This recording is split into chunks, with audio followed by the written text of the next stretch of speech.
A graça e a paz, queridas. Tudo bem com vocês? E aos homens presentes também, né? Eu falei, queridas, aos homens, Deus abençoe vocês. Vocês estão aí dando todo o suporte. E o meu querido marido que está me liderando. Gente, é muito bom estar com vocês aqui, graças a Deus, porque a poderosa mão do Senhor nos reuniu. E sempre que Ele nos reúne, quando a gente vê uma mulher na Bíblia, quando você está lendo a Bíblia e uma mulher entra em cena, pode parar que vai acontecer alguma coisa. Pode ficar atento que vai acontecer alguma coisa. E a gente sabe que o Senhor tem nos reunido nesses dias, não apenas para nós estarmos juntas em comunhão, mas para nós aprendermos dele. Porque a mulher, ela é uma influência. Ela é uma voz de influência, seja para o bem, seja para o mal. E não pense você que existe em cima do muro. Não existe em cima do muro. Se você não é poderosamente usada nas mãos de Deus, o diabo não desperdiça a mão de obra. E ele te usa na sua distração, na sua negligência. Às vezes você nem presta atenção e simplesmente pelo fato de você estar desatenta, você pode ser usada por Satanás. É sério o negócio, né? Então a gente tem notado o movimento nos últimos 20 anos de uma forma mais evidente. Obrigada, queridas.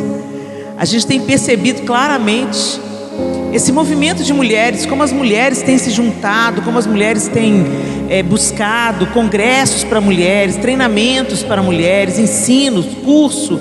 E a gente sabe que tudo que recebemos não é simplesmente para preencher espaço, para preencher o nosso vazio, mas para encher e transbordar, nos encher e transbordar. Seja na nossa casa, seja no nosso trabalho, seja na comunidade de fé que nós frequentamos.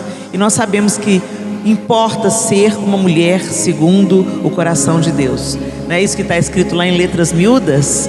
Mulher segundo o coração de Deus. E sempre quando a gente pensa numa mulher segundo o coração de Deus, imediatamente nos ocorre a mulher de Provérbios 31. É ou não é? Quando você olha, algumas mulheres acham ela muito irritante, né? Ah lá, perfeitinha. Nunca que a gente vai conseguir ser como essa mulher, não é assim? Mas na verdade, gente, nós não vamos conseguir pelo nosso próprio esforço mesmo, não.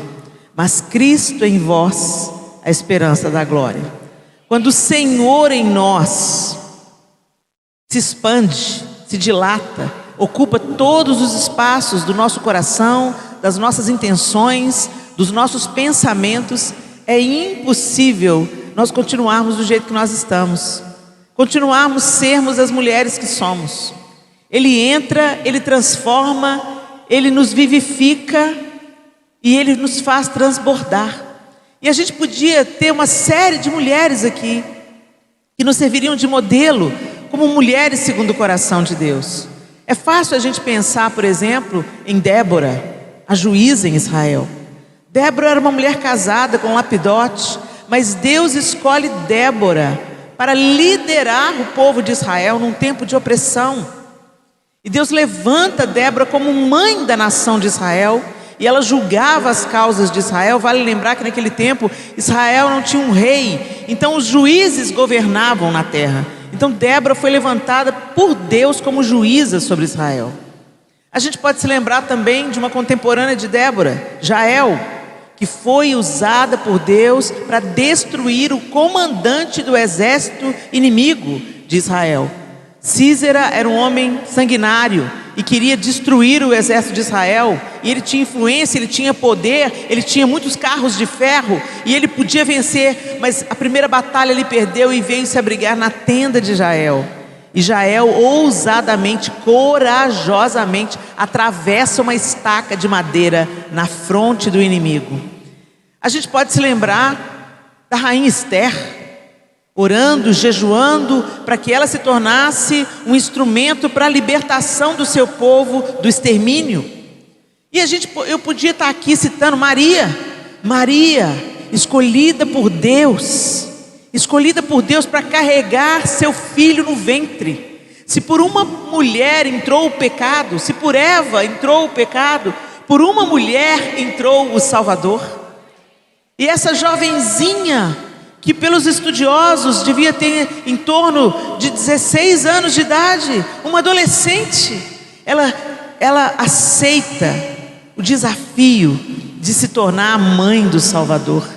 Ela não apenas gerou Jesus, ela amamentou Jesus, ela cuidou de Jesus junto com seus irmãos, porque Jesus foi o primogênito dos filhos, mas depois a Bíblia mesmo relata que Maria teve outros filhos. Deus não negou a ela a maternidade, porque a maternidade é sagrada, a maternidade não é pecaminosa, a maternidade é boa, é aprovada e digno de honra o casamento.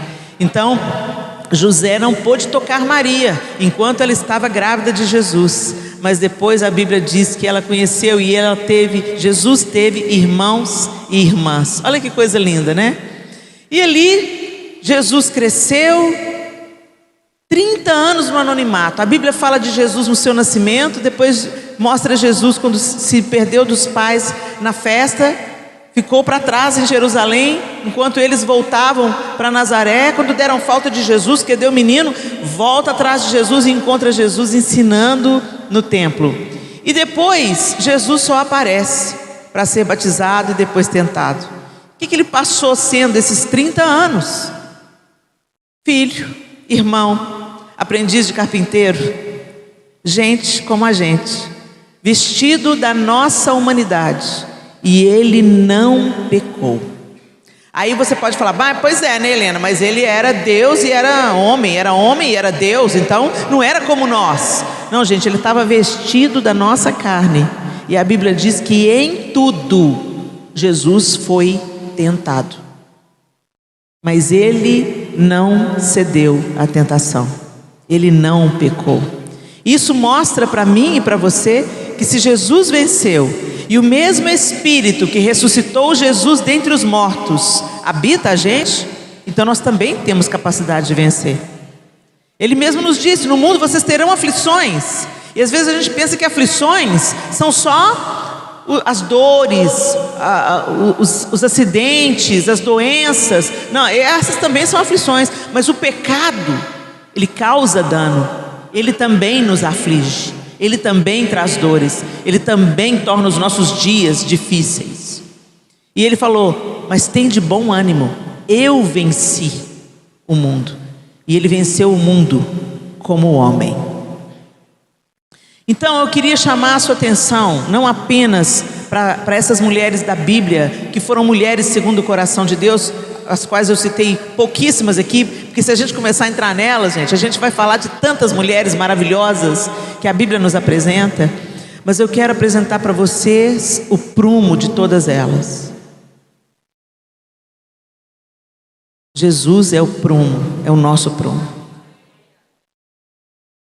Mas Helena, Jesus não tinha nascido na época de Débora, na época de Jael, mas o Senhor estava, e onde o Senhor está, Cristo já estava, antes da fundação do mundo. Vocês se lembram? Pai, Filho e Espírito Santo já estavam juntos. Façamos o homem, façamos no plural, Pai, Filho e Espírito Santo já estavam juntos desde a fundação do mundo. Jesus é a encarnação do Verbo, é Deus feito homem, mas ele já estava. E é tão lindo quando a gente olha, por exemplo, para Abigail. Não sei se você se lembra da história de Abigail. Abigail era uma mulher casada com um homem tosco, um homem mau, um homem perverso, um homem irreconciliável. E aí ele teve uma pendenga com Davi, quando Davi ainda fugia de Saul, e ele não honrou Davi como ele devia ter honrado. Davi se enfureceu contra ele e falou: que o Senhor me castigue se até hoje eu deixar um homem vivo da família de Nabal, que era o marido de Abigail. Quando Abigail ficou sabendo que Davi estava vindo contra a sua casa para destruir, para matar todos os homens de sua casa, ela se antecipa, vai se encontrar com Davi, e ela se prostra diante de Davi, e ela fala: minha seja culpa pelo erro do meu marido. E ali ela tem uma conversa com Davi, e ela desvia o furor de Davi, e Davi fala com ela: olha, bendito seja Deus que mandou você até mim, para que eu não destruísse a sua casa. Eu vejo em Abigail uma representação do próprio Cristo, porque a culpa era nossa, a tolice era nossa, A obstinação era nossa, o pecado era nosso, mas Jesus se colocou entre nós e Deus Pai e falou: minha seja a culpa, minha seja a culpa, e desviou de nós a ira de Deus. Então, quando eu olho para essas mulheres, a gente vê claramente Deus nelas, Deus movendo essas mulheres. Eu queria que você abrisse a sua Bíblia comigo em Efésios, no capítulo 4. E nessa carta aos Efésios, a igreja em Éfeso, o apóstolo Paulo dá conselho importantíssimo para a igreja do Senhor que se reunia em Éfeso, para aqueles que haviam sido alcançados pelo Evangelho de Jesus Cristo. E eu tenho certeza que o apóstolo Paulo não fazia ideia de que quando ele estava escrevendo as cartas aos Efésios, aos Romanos, aos Coríntios, que essas cartas iam estar moderando a nossa vida hoje, no século 21, aqui em Novo Horizonte. Olha que Deus abundante, que Deus maravilhoso, porque o Evangelho não muda, gente. O homem muda, o mundo muda, mas a palavra do Senhor é verdadeira e imutável, e ela nos conduz à vida. Em Efésios, no capítulo 4, a partir do verso 17, o apóstolo Paulo está dando orientações muito sérias à igreja em Éfeso, e ele está nos dando essas mesmas orientações aqui, mulheres do século 21, em Novo Horizonte.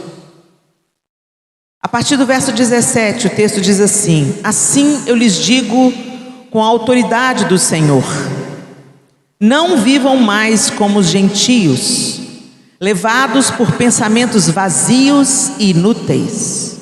A mente deles está mergulhada na escuridão, andam sem rumo, alienados da vida que Deus dá, pois são ignorantes e endureceram o coração para Ele. Tornaram-se insensíveis, vivem em função dos prazeres sensuais e praticam avidamente toda espécie de impureza. Mas não foi isso que vocês aprenderam de Cristo. Uma vez que ouviram falar de Jesus e foram ensinados sobre a verdade que vem dele, livrem-se de sua antiga natureza e de seu velho modo de viver, corrompido pelos desejos impuros e pelo engano. Deixem que o Espírito renove seus pensamentos e atitudes. Revistam-se de sua nova natureza, criada para ser verdadeiramente justa e santa como Deus. Portanto, abandonem a mentira e digam a verdade a seu próximo, pois somos todos parte do mesmo corpo. E não pequem ao permitir que a ira os controle. Acalmem a ira antes que o sol se ponha, pois ela cria oportunidade para o diabo. Quem é ladrão, pare de roubar. Em vez disso, use as mãos para trabalhar com empenho e honestidade, e assim ajudar generosamente os necessitados. Evitem o linguajar sujo e insultante. Que todas as suas palavras sejam boas e úteis, a fim de dar ânimo àqueles que as ouvirem. Não entristeçam o Espírito Santo de Deus, o selo que Ele colocou sobre vocês, para o dia em que nos resgatará para a sua propriedade.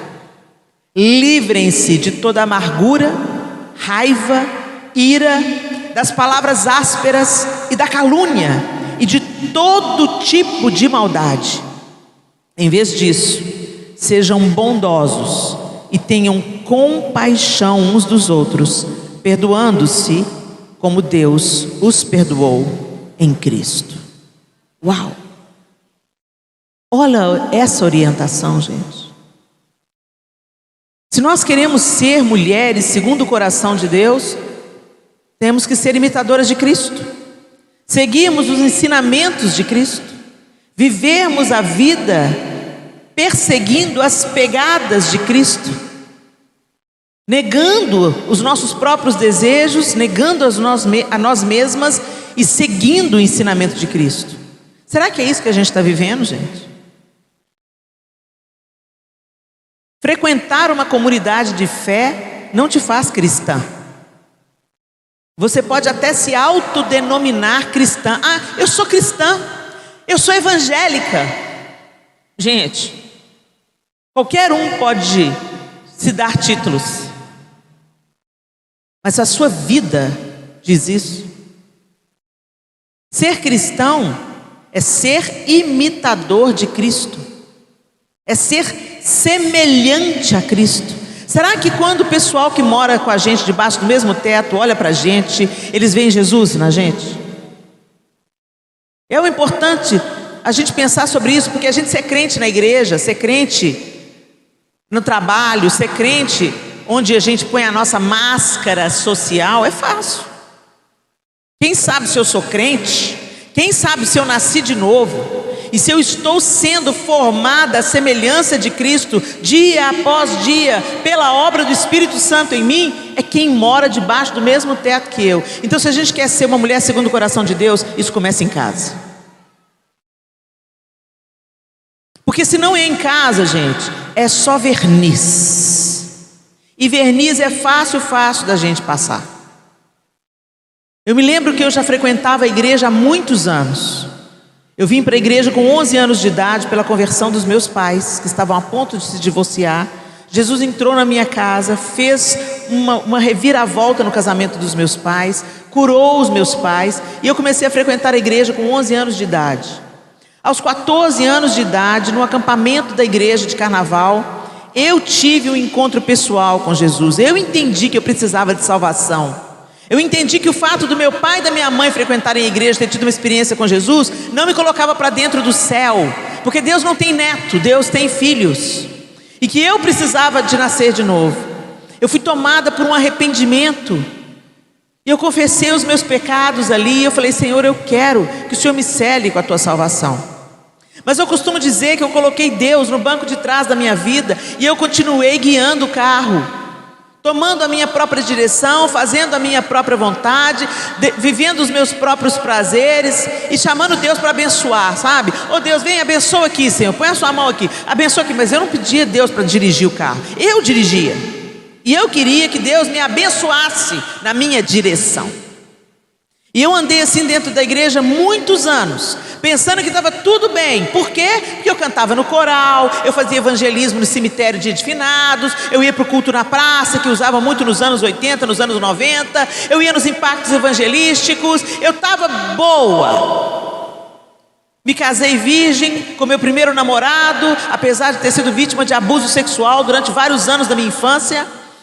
E casamos e tudo lindo. Tive a minha primeira filha. Numa discussão de família, eu perdi a paciência com meu pai, desacatei o meu pai, gritei com meu pai, porque ele estava interferindo numa correção que meu marido estava exercendo sobre a minha filha.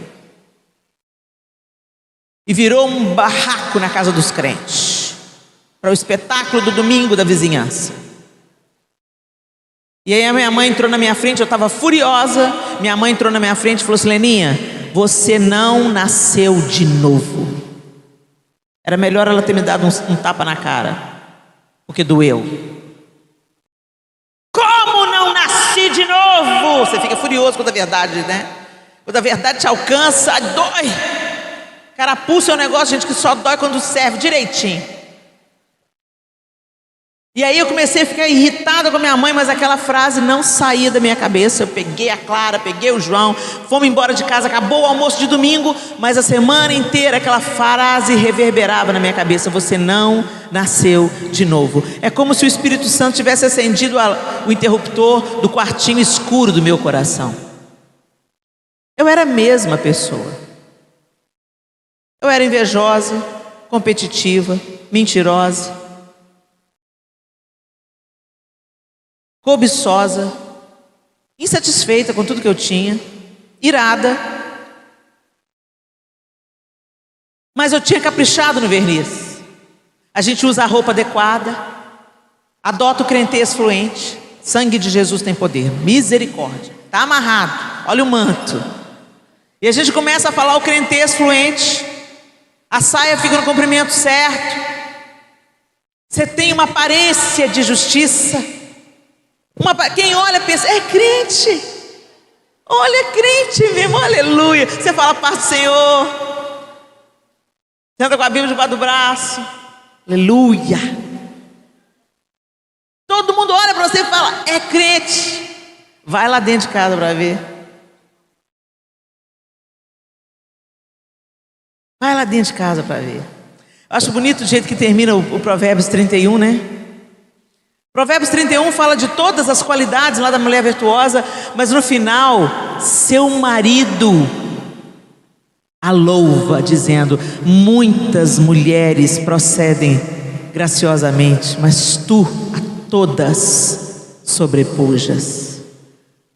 Seus filhos a louvam. A chancela final da mulher segundo o coração de Deus é a sua própria casa, porque lá você é quem você é. Se você é desmazelada na sua casa, você é desmazelada. Se você é boca dura na sua casa, você é boca dura. Se você é invejosa no meio da sua família, no meio dos seus amigos, você é invejosa, é o que você é. Lá a gente tira a máscara social.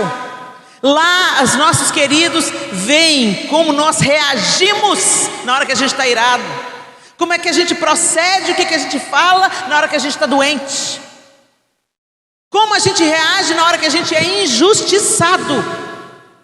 E gente, não é bonito o que a gente vê dentro de casa, não. E embora seja extremamente desconfortável, é maravilhoso, porque nos dá um raio-x que a gente não quer ver, mas que é necessário para a nossa mudança.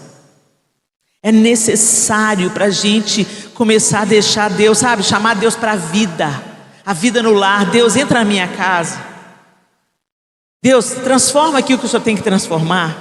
Eu quero ser uma esposa segundo o seu coração. Eu quero ser uma irmã segundo o seu coração. Eu quero ser uma filha, Senhor, segundo o seu coração. Eu quero ser uma mãe segundo o seu coração. Ah, então a gente vai ser perfeito. Gente, a Bíblia diz que nós seremos perfeitas quando nós o virmos face a face.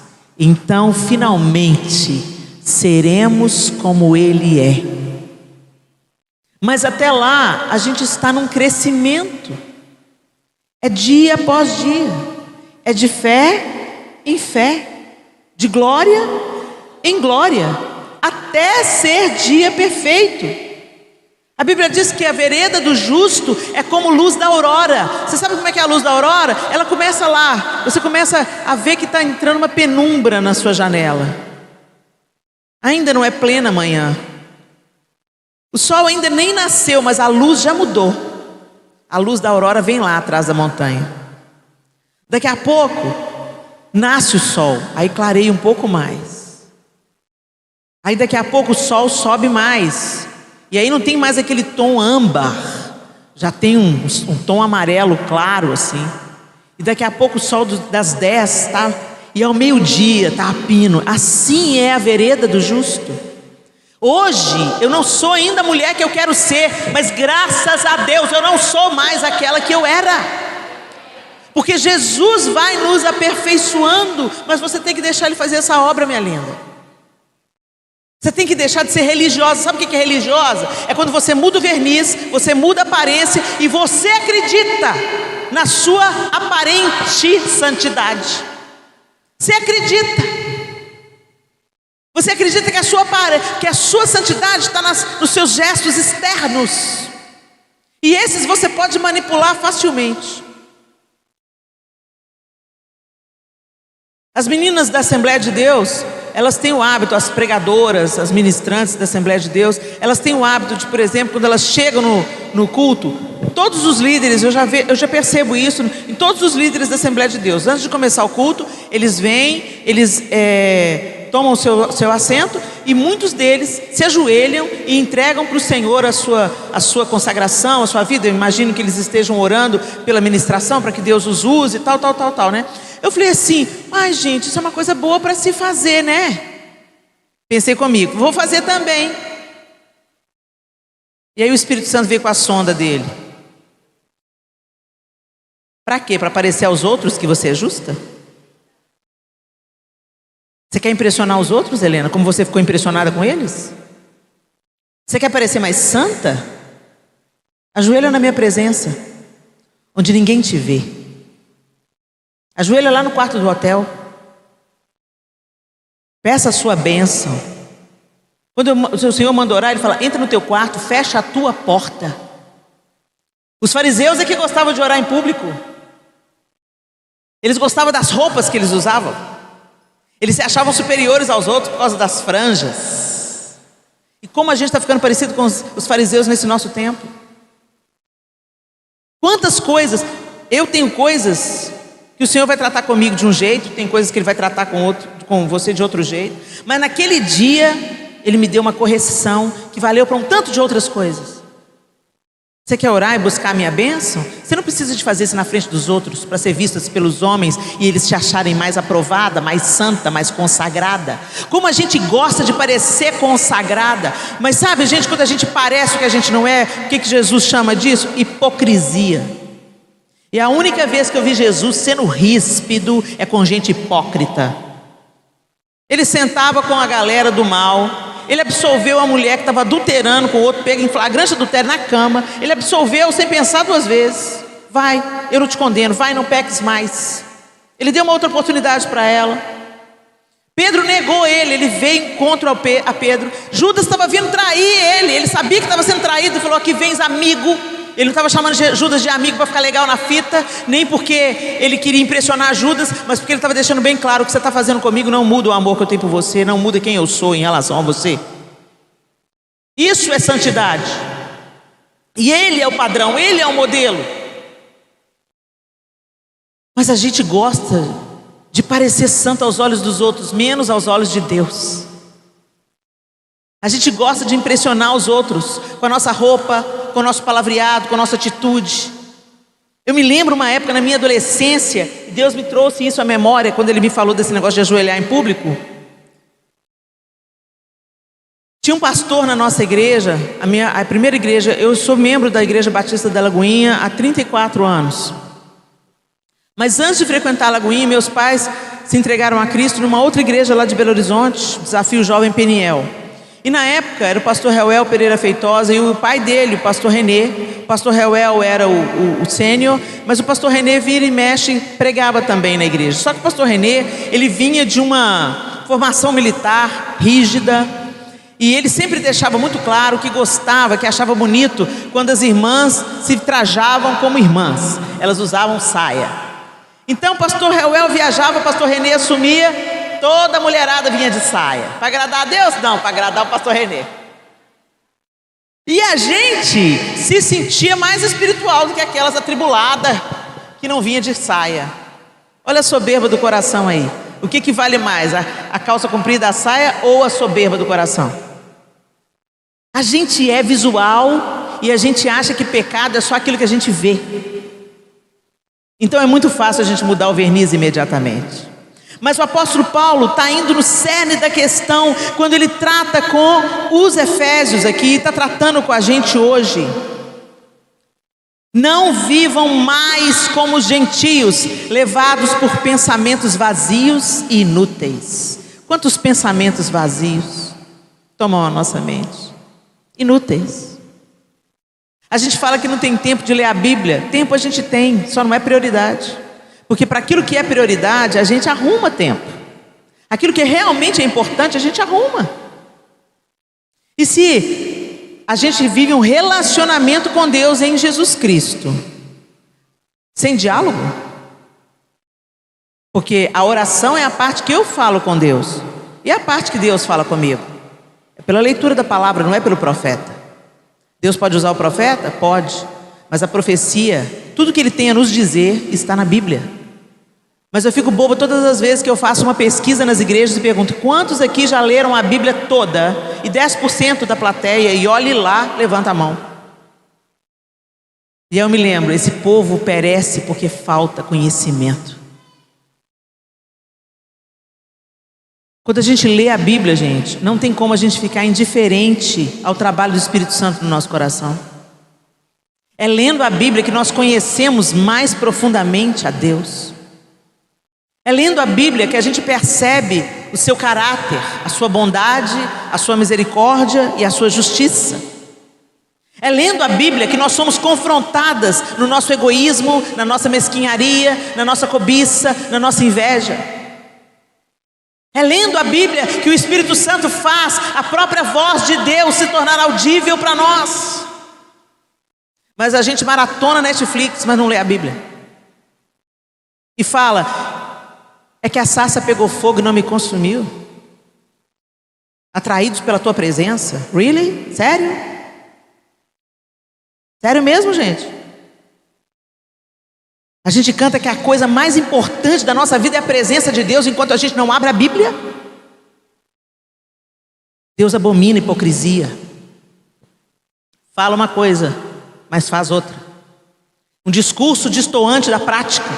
É isso que tem sido escândalo no meio dos gentios. No meio daqueles que não creem. Tem gente que tem terror de igreja, porque dentro ele vem entrando um tanto de santinho, um tanto de gente bem vestido, um tanto de gente falando a paz do Senhor, a paz do Senhor. Mas quando vê lá, igual viram a minha casa lá no domingo, o barraco fervendo, que paz do Senhor que tinha ali, eu gritando com meu pai igual uma louca. Tinha paz nenhuma. Quando eu grito com os meus filhos, quando eu distrato meu marido, onde que está a paz do Senhor? Se nós desejamos, queridas, nos tornarmos mulheres segundo o coração de Deus, a gente tem que deixar Ele entrar na nossa vida de fato, e Ele ocupar todos os espaços, começando na nossa casa, começando o nosso dia diante dEle, começando dependendo dEle. Senhor, põe a mão em mim aqui, senão eu mato um desses meus meninos, Senhor. Sabe, gente, não adianta, você sabe essa oraçãozinha rebuscada? A gente não engana Deus não, gente. A gente engana os outros. Às vezes a gente pega o hábito da religião e traz para a relação da gente com Deus. Não vai fazer isso não, porque Ele sabe o seu coração peludo do jeito que é. Aí você chega lá assim, amantíssimo Deus, eterno Pai, em cuja presença, Senhor, fala a verdade, rasga o seu coração, rasga. O Senhor fala, não quero que vocês rasguem as vestes, mas rasguem o coração. Fala, seja sincero. Senhor, olha, eu estou aqui, Senhor, está difícil ser crente, viu, Jesus? Porque eu estou insatisfeita com isso. Eu preciso que o Teu Espírito Santo me sare. Que o Espírito Santo me toque. Que o Teu Espírito Santo me converta de fato. Me leve de fato para viver a Tua vontade, os Teus caminhos, os Teus preceitos. Eu não quero, Senhor, ser um espectro, um fantasma, uma mentira, uma pintura, um verniz. Eu não quero parecer o que eu não sou. Gente, é muito dura aquela passagem da Bíblia que Deus manda Samuel ir ungir um novo rei sobre Israel, porque Saul havia sido reprovado por Deus. Então ele fala, vai até Belém, vai na casa de Jessé, porque eu vou ungir um novo rei sobre Israel. E Samuel vai, Samuel profeta de Deus. E quando Samuel entra na casa de Jessé, manda chamar os seus filhos. E aí vem o primogênito, Eliabe. Quando Eliabe entra na sala, o profeta de Deus põe os olhos em Eliabe e fala, eis aí o ungido do Senhor.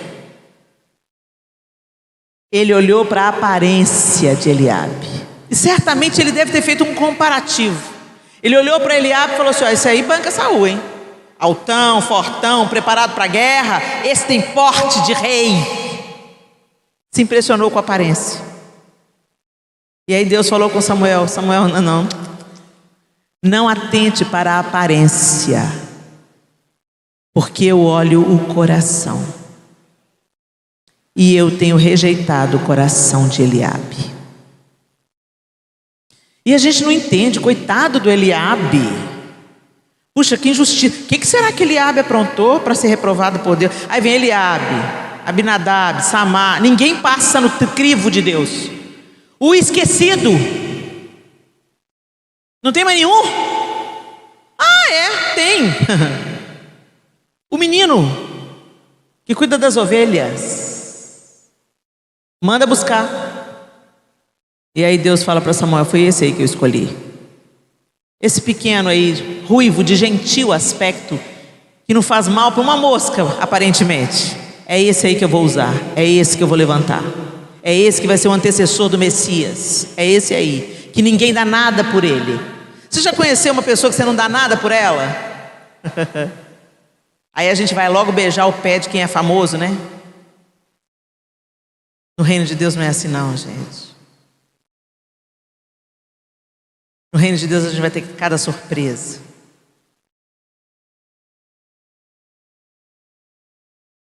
O que impressiona o homem não impressiona Deus. E eu vou dizer a vocês, eu não quero impressionar os homens, eu quero impressionar Deus. Alguns capítulos mais na frente, Jessé pede o filho Davi para ir até o campo de batalha, para trazer notícia dos irmãos, dos filhos que estavam na batalha, os 3 mais velhos, Eliabe, Abinadab e Samar. Eles 3 estavam no fronte de batalha. Davi só foi ali para levar mantimentos e provisões para o chefe da guarda e ter em troca informações se os irmãos estavam vivos, se os irmãos estavam bem, e tranquilizar o coração do pai dele. Mas quando Eliabe vê o seu irmão Davi, que tinha sido ungido pouco tempo antes, fala com ele: o que você veio fazer aqui? E a quem você deixou aquelas poucas ovelhas no deserto, desfazendo do ofício do irmão? Eu conheço a presunção e a maldade do seu coração. Sabe quando aquelas pessoas ficam te enganando na internet? É mais sobre elas do que sobre você. Elas veem o mundo pela ótica delas, exatamente como Eliabe estava vendo Davi.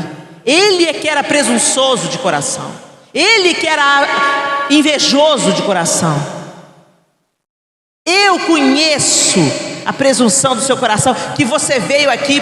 Gente, o que tem de mais em ver a batalha? Vamos supor que ele foi lá espiar a batalha. O que de presunção tem nisso?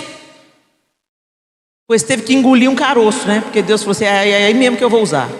É esse aí, pastorzinho de poucas ovelhas, que eu vou usar para derrubar o gigante que está fazendo vocês borrarem as calças. É assim que Deus age.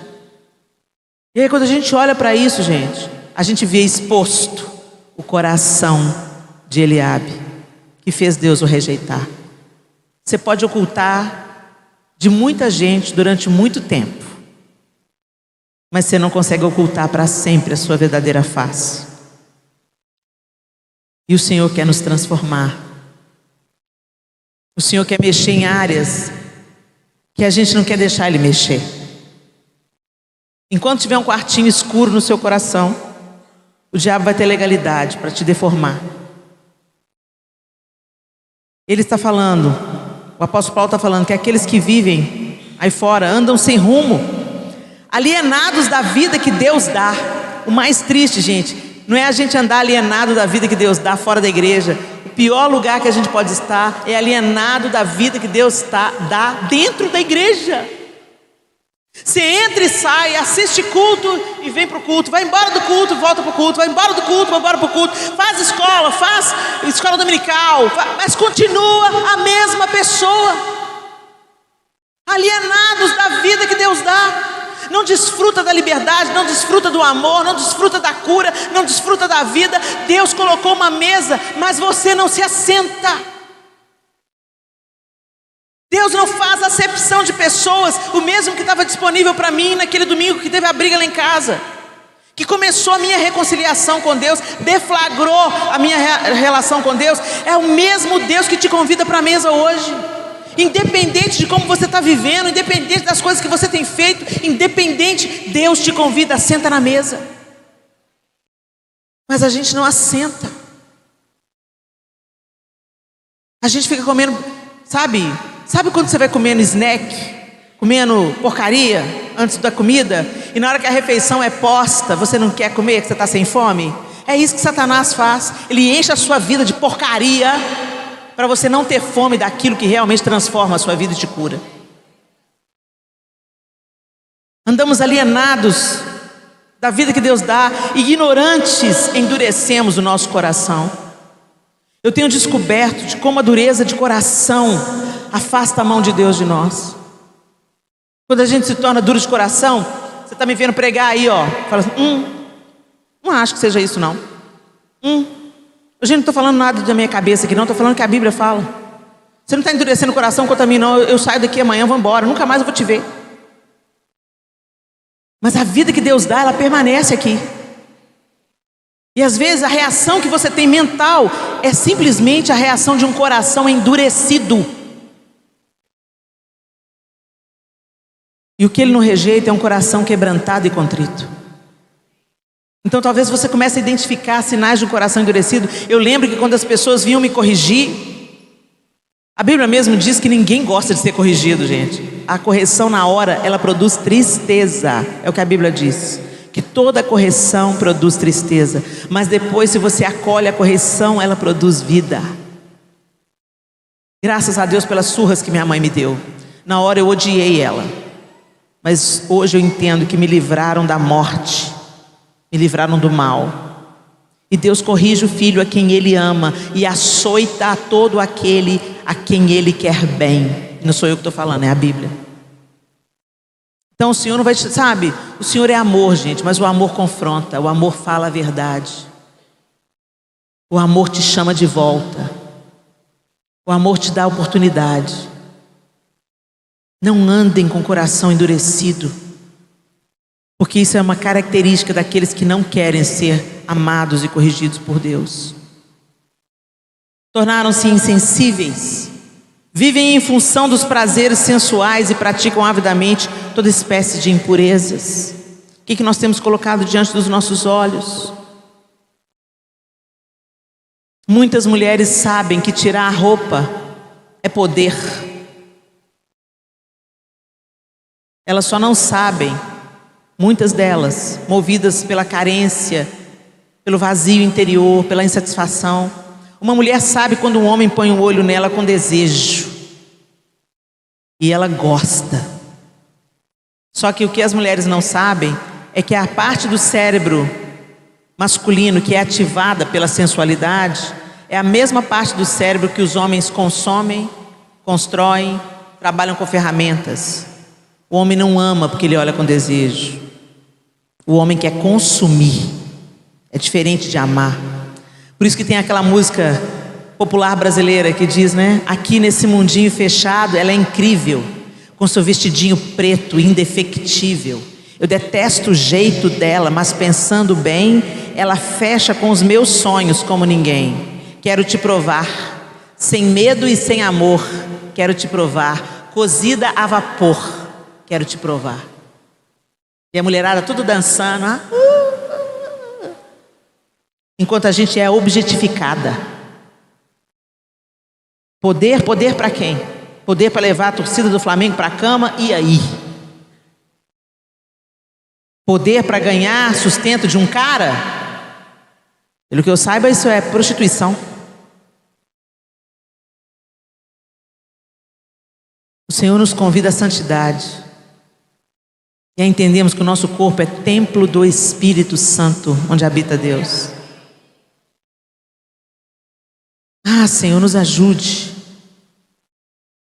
E às vezes a gente pensa que a sensualidade é só pelo decotão, muita pele exposta. Não, a sensualidade às vezes vem numa jogada de cabelo, num olhar para o marido da outra. Adultério nunca começa na cama, ele começa numa conversa fiada. Uma vez que ouviram, ele fala no verso 20, mas não foi isso que vocês aprenderam de Cristo. Não foi isso que vocês aprenderam de Cristo. Não é cristãs, não é cristãos.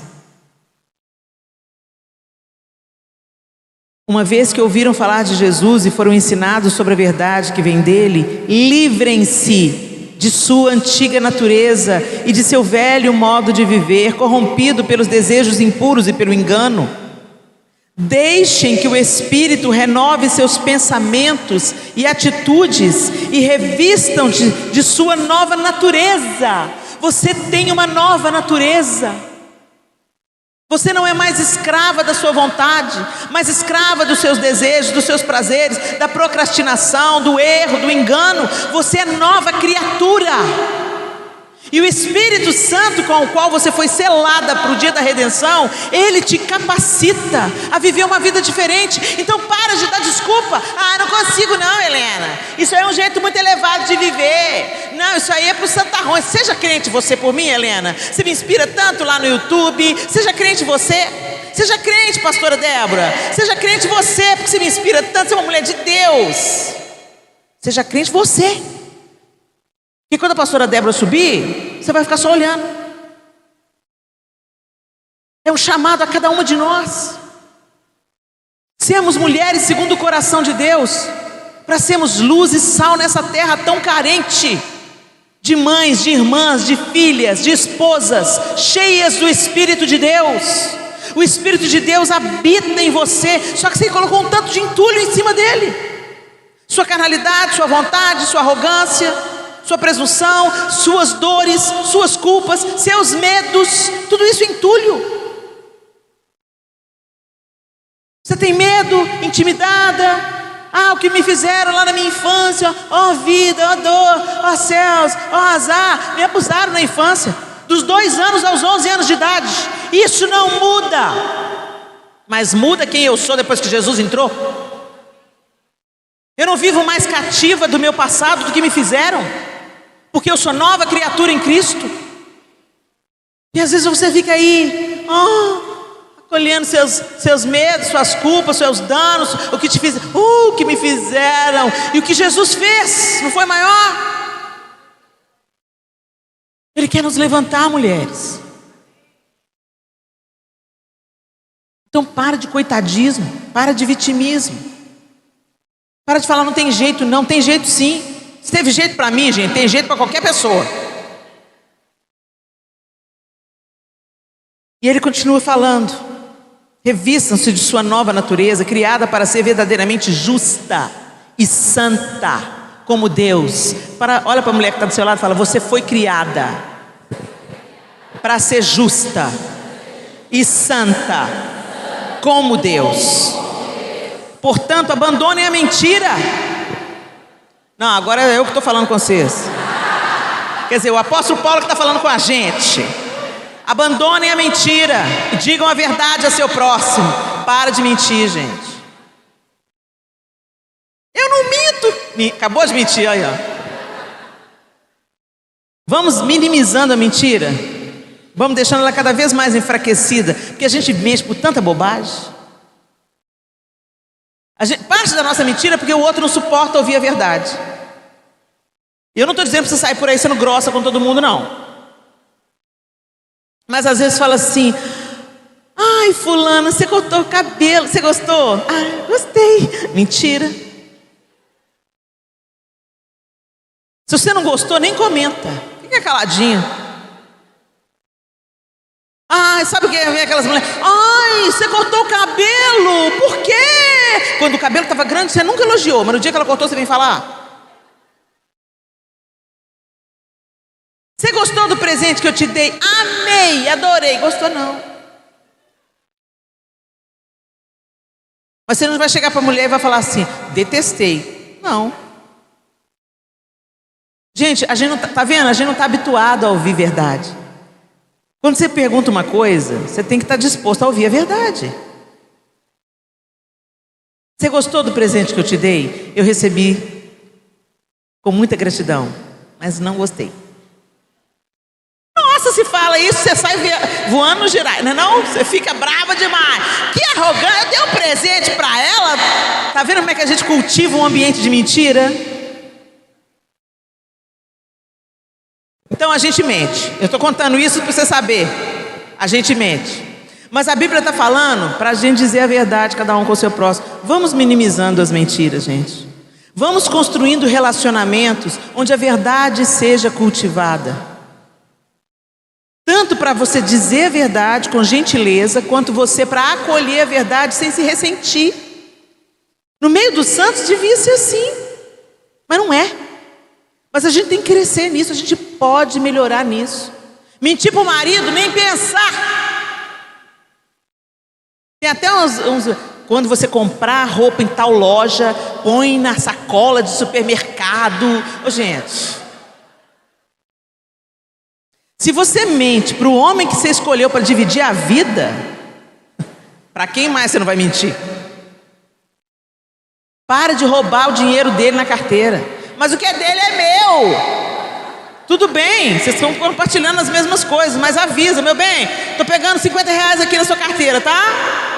Porque se tiver algum destino para aquele dinheiro, ele vai falar, não pega não, que eu tenho que pagar fulano. Ah, é? Então tá bom. Mas entre em acordo. A gente se suja, gente, por pouco. A gente se compromete com o diabo por pouquinho. Nem por muito, nem por pouco, gente. Vivam de acordo com aquilo que vocês receberam. Abandone a mentira, digam a verdade. Pois somos todos parte do mesmo corpo. Se eu estou mentindo para minha irmã, estou mentindo para mim mesma. Se eu estou mentindo para o meu marido, eu estou mentindo para mim mesma. E não pequem ao permitir que a ira os controle. Gente, ficar bravo a gente pode ficar. Jesus ficou bravo. Você só não pode deixar a ira mandar em você. Sabe aquela história que você... Gente, as mulheres jogando prato na parede, dando escândalo dentro de casa. Na igreja, o pastor fala, ô irmã, você podia vir fazer um arranjo de flores para a conferência que nós vamos... Claro, pastor, vai ser uma bênção, vai ser uma... Que honra! Aí o marido fala assim, ô bem, frita um ovo aí para mim. Ah, vai fritar você não tem mão não, sou sua empregada não. Essa aí é quem você é de verdade. Não é que foi, sabe, toda melosa, toda verniz. Ai, claro que eu faço arranjo de flores. Aí muda até o tom de voz. A paz do Senhor. Os filhos ficam assim, minha mãe em casa, minha mãe na igreja. Minha mãe em casa, minha mãe na igreja. Ô gente, eu sou uma mulher com muitos defeitos. Muitos. Tenho mais daquilo que você pensa a meu respeito. Sou pior do que você pensa. Mas os meus filhos têm a mesma mãe na igreja e a mesma mãe em casa. Minha família é imperfeita. Nós precisamos tanto da graça de Deus, da redenção de Cristo na nossa casa. Mas se tem uma coisa que eu me recuso a ser hipócrita, porque Deus não tolera a hipocrisia. Então tem muita gente na igreja que já me viu dando uns espetáculos já. E os meus filhos me veem buscando a Deus e querendo acertar. A gente tem que ter coerência na vida. Ser pelo menos a mesma pessoa. Nem que seja a sua pior versão. Mas que, sabe, o nosso marido, os nossos filhos, os nossos pais. Tem as filhas que são maravilhosas. Vive enfiado dentro da igreja, mas não lava uma louça dentro de casa. Aí os pais ficam assim, meu Deus do céu, essa menina converteu, ficou uma chata de galocha, não vai nas festas da família, não ajuda em nada, é uma preguiçosa aqui dentro de casa, mas é crente.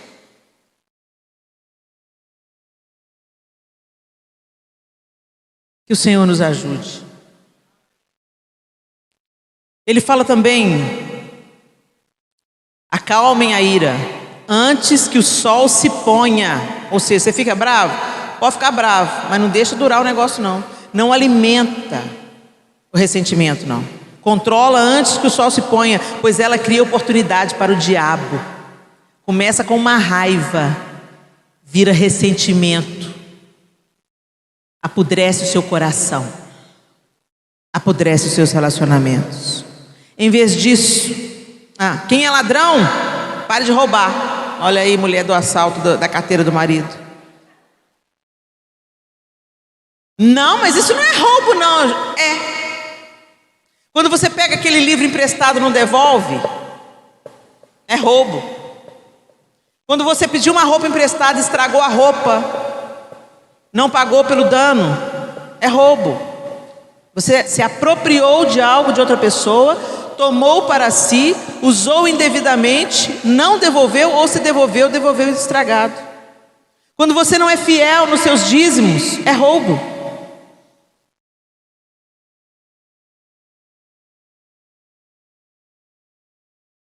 Quando você pega as coisas na carteira do seu marido, ou do seu filho, ou de quem mora com você, ou do seu pai, pensando, não, é meu também, sem autorização dele, sem pedir licença, é roubo.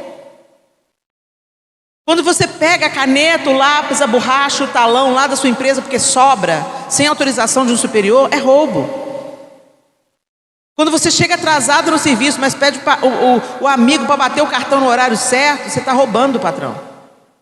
Quando você fica na hora do trabalho escutando as minhas mensagens no YouTube, é roubo. Porque o tempo que você está ganhando salário para trabalhar, você está fazendo outra coisa. É roubo. Não, Helena, mas o meu patrão é isso, isso, aquilo. Não interessa quem seu patrão é. Não interessa quem Judas era. Quem Judas era não mudou quem Jesus era. Independente da pessoa que está com você, que ele não mude quem você é em Cristo. Seja seu patrão, seja seu professor, seja seu marido, seja seu pai. Em vez disso, use as mãos para trabalhar com empenho e honestidade. Se a gente era bom funcionário, boa dona de casa, quando a gente não cria no Senhor, agora que cremos no Senhor, que a excelência nos persiga. Que tudo que a gente faz... Sabe, gente, o crente deveria ser aquele que quando ele sai, os patrão ficam chorando. Fica falando, puxa vida, fulano foi embora. Ele era um funcionário exemplar, pontual, conversava pouco. Cumpria o seu... Ele fazia sempre mais do que eu pedia para ele. Mas é o contrário. Tem lugares que a gente vai fazer. É crente? Não, não emprega o crente, não. Que tristeza. Você é evangélico? Não, não emprega o evangélico, não. Evangélico não dá trabalho demais. Evangélico não gosta de trabalhar. Evangélico é preguiçoso. Misericórdia. Ajuda no Senhor.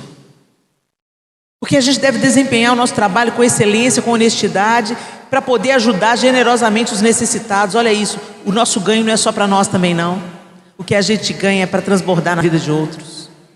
O nosso ganho é para a gente se envolver com a obra social. O nosso ganho é para a gente suprir as nossas necessidades e transbordar na vida de outros que têm necessidades também. É não sermos egoístas na maneira de que nós distribuímos os bens que recebemos da parte de Deus. Sabe o seu carro? Ele não é só para você, sua casa não é só para você. Pode servir ao reino de Deus o seu carro, pode servir ao reino de Deus a sua casa, a sua roupa. Mas você falou aí agora, Helena, que o povo não me... Então dá a roupa. Em vez de emprestar, dá de presente. Vamos exercitar a generosidade. São características de Cristo e características de mulheres segundo o coração de Deus. Evitem o linguajar sujo e insultante. Quanta mulher com a boca suja, meu Deus. Olha, gente, sem machismo, quando eu vejo palavrão na boca de um homem, é horrível. É horrível. Mas na boca de uma mulher é degradante. É degradante. Porque a mulher, ela deveria ser a portadora da gentileza, da amabilidade, da doçura. Até quando ela fala de uma maneira mais forte, quando ela lidera, ela pode ser extremamente empática, generosa, gentil. Isso é poder. Docilidade é poder. Às vezes você chega num ambiente azedo. A menina está comendo marimbondo lá no caixa do supermercado. Aí você vê o nome dela, Maria Aparecida. Bom dia, Maria Aparecida. Obrigada por estar me ajudando aqui com essas compras, viu? Que Deus abençoe o seu dia. Você muda o dia dela. Às vezes você trata bem uma pessoa que todo mundo vem ali, sabe? Insultar, xingar, reclamar. Você vem e planta uma palavra de bênção. Seja intencional. Vai para o supermercado, leva um versículo. Deixa com a caixa. Como é que é o seu nome? Joana. Oi, Joana. Eu sou Helena. Obrigado por você me atendeu aqui. Queria deixar uma palavra do Senhor. Tem esse versículo para você aí. Deixa Deus falar com você. Deus abençoe o seu dia. Você pode mudar a atmosfera. Você pode dissuadir uma pessoa de suicídio. É para isso que nós fomos chamadas, gente. É para isso que Deus criou a mulher, para ela ser solução de problemas, para ela ser ajudadora idônea, para ela ser socorro. A mesma palavra que define Deus em Gênesis, define Deus no Salmo que diz auxílio bem presente na hora da angústia. É a mesma palavra no original que define Deus e define a mulher. Que você seja auxílio bem presente na hora da angústia. Evitem o linguajar sujo e insultante, que todas as suas palavras sejam boas e úteis, a fim de dar ânimo àqueles que a ouvirem. Você gera vida com suas palavras e morte também. Palavras, gente, têm um poder que a gente desconhece. Se a gente conhecesse, a gente pensaria melhor antes de falar. Será que você pode se lembrar de uma palavra que te matou? Uma palavra dita pela sua mãe, pelo seu pai, pelo seu patrão, por um professor.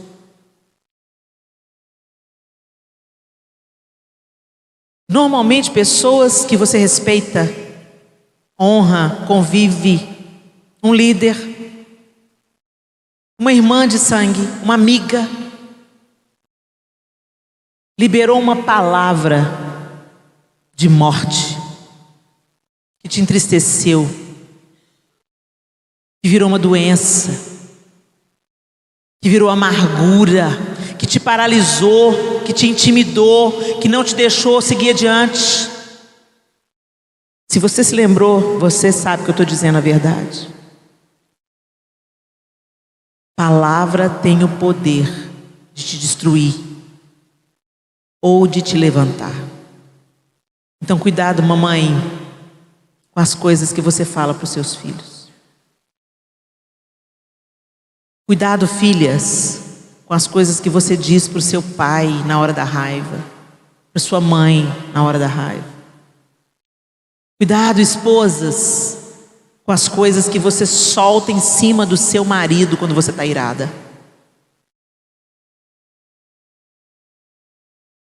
Uma mulher segundo o coração tem uma palavra de graça, de vida. Ela profetiza vida, esperança. Quando as pessoas precisam de encorajamento, essa mulher vira um referencial. Fala uma palavra sobre mim, fulana. Ora sobre mim, fulana. Nós podemos plantar vida com as nossas palavras. Eu me lembro quando meu filho Arthur estava entrando na adolescência. Meu Deus, o Arthur me deu trabalho demais. Inventivo, criativo, chorão, competitivo. Tudo que eu temão, o Arthur estava me dando problema. Chama na escola. Tem que pôr esse menino psicólogo, senão não vai renovar a matrícula.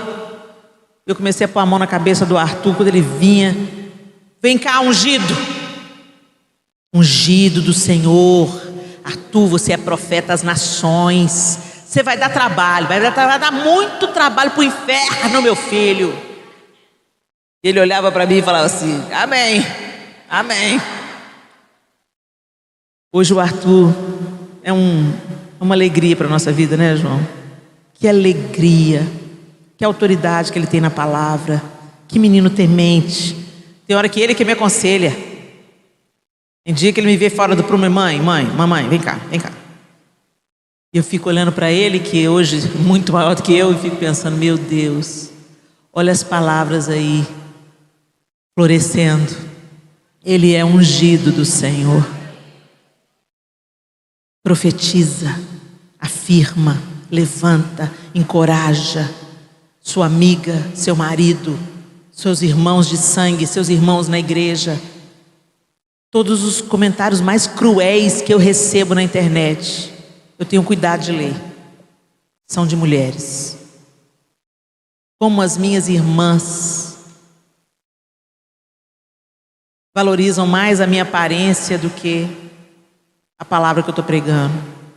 Nossa, mas está inchada. Nossa, mas engordou, hein? Eu não sou miss, não sou modelo, sou pastora. O importante que eu carrego não é a minha aparência, o importante que eu carrego é a palavra de Deus. Esse corpo está se deteriorando, embora eu esteja tentando evitar a todo custo.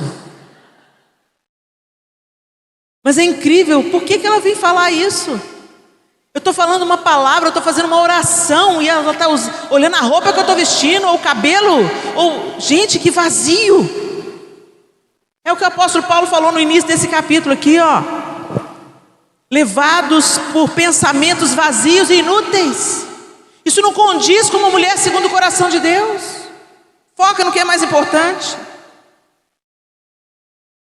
Não entristeçam o Espírito Santo. O selo que Ele colocou sobre vocês para o dia em que nos resgatará para a sua propriedade.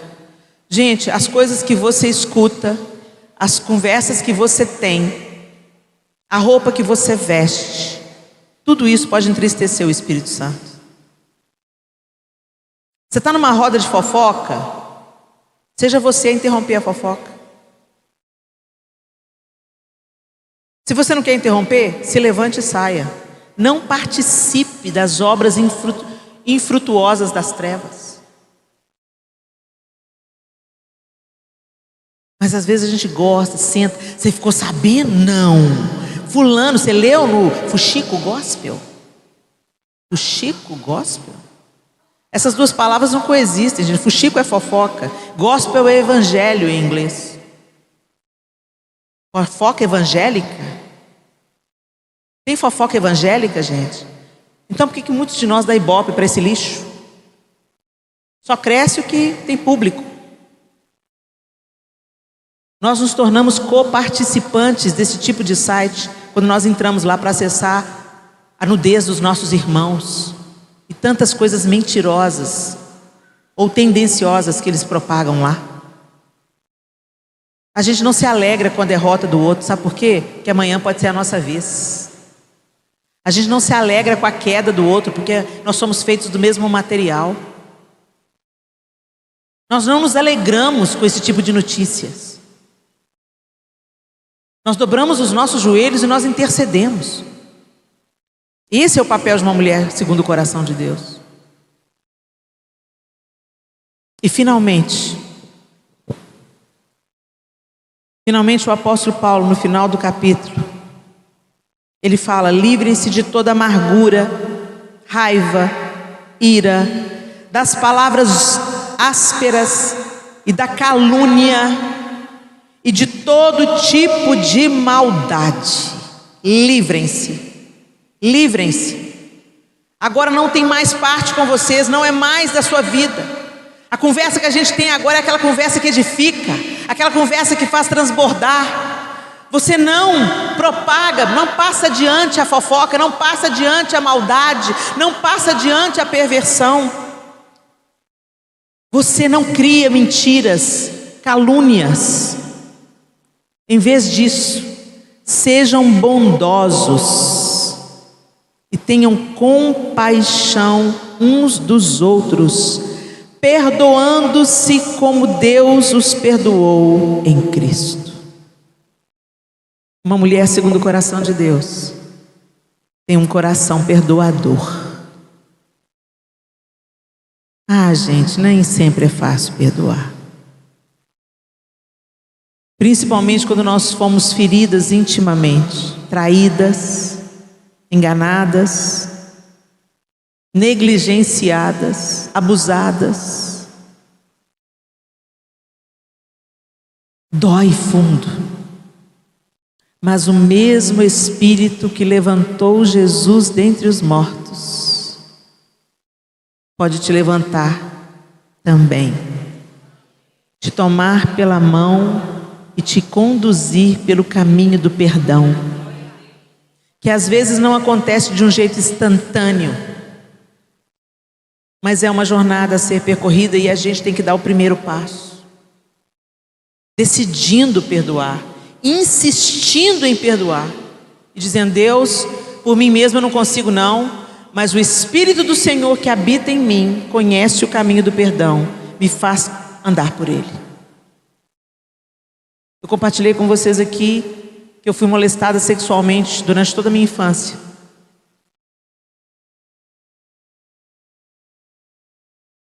E um dia o Senhor requereu isso de mim, que a gente pensa que a indiferença é perdão.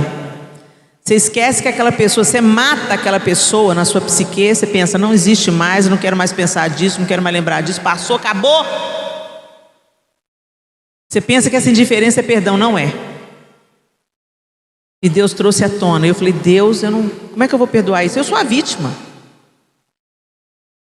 roubou minha inocência, me despertou de um jeito que não podia ter despertado, comprometeu o início do meu casamento, que eu não conseguia me entregar para o meu marido por causa das memórias que eu tinha. Não vai dar não, Senhor. Porque para Deus não haverá impossíveis. Porque para Deus não haverá impossíveis em todas as suas palavras. Coloco os meus olhos em ti, quando as circunstâncias parecem mentir, tentando roubar minha fé, tentando me desanimar, me fazer desistir. Mas eu sei que a visão se cumprirá, não falhará. Pode o tempo passar, mas o que Deus falou, Ele fará. Meus olhos estão em ti, Senhor, pois por mim mesmo nada posso fazer. Espero somente em ti, Senhor. Teu braço forte opera o impossível. Confia, confia. Ele faz. Eu falei, Senhor, eu não consigo perdoar não, mas o Senhor consegue. Então me ensina, me toma pela mão e me faz percorrer o caminho do perdão que eu preciso percorrer, Senhor. Eu sei que se eu não perdoar, eu também não vou ser perdoada. Então me ensina a perdoar, Espírito de Deus, eu escolho perdoar. Passaram-se alguns meses. Eu fui na casa dos meus pais. Quando eu cheguei lá, eu já era casada. Quando eu cheguei lá, esse tio, que tinha me tocado como não devia me tocar, estava em casa depois de anos que eu não o via. E quando eu vi, eu tive a alegria de quando eu vejo os meus tios, que eu não via há muito tempo. Cheguei nele, dei um beijo no rosto dele. Quando eu vi, eu estava beijando o rosto dele. Ei, tio. E quando eu afastei, eu olhei no rosto dele, o Senhor falou claramente dentro de mim: eu trouxe você. Não tinha mais dor, não tinha mais peso, não foi instantâneo, foi um caminho percorrido. Mas o que nós não conseguimos, mas a gente se abre para o Espírito Santo fazer, Ele faz o infinitamente mais. Ele faz. E a partir daquele dia eu fiquei livre. Parei de carregar aquele saco de lixo enorme que eu carreguei toda a minha infância, adolescência, início da juventude.